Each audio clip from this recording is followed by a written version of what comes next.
پرانے دور کے جیب کترے کتنے ایماندار تھے۔ بس سے اتر کر جیب میں ہاتھ ڈالا، میں چونک پڑا۔ جیب کٹ چکی تھی۔ جیب میں تھا بھی کیا؟ ٹوٹل 9 روپے اور ایک خط جو میں نے ماں کو لکھا تھا کہ ماں، میری نوکری چھوٹ گئی ہے، ابھی پیسے نہیں بھیج پاؤں گا۔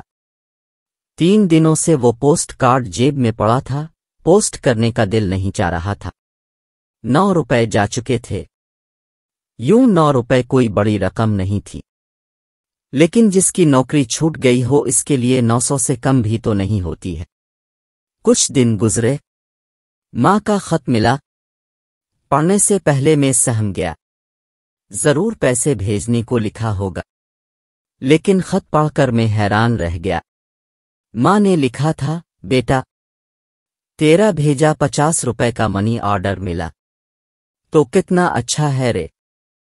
پیسے بھیجنے میں ذرا کوتاہی نہیں کرتا۔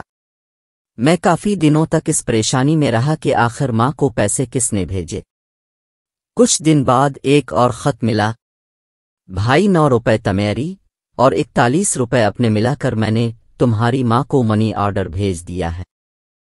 فکر نہ کرنا، ماں تو سب کی ایک جیسی ہوتی ہے نا، وہ کیوں بھوکی رہے۔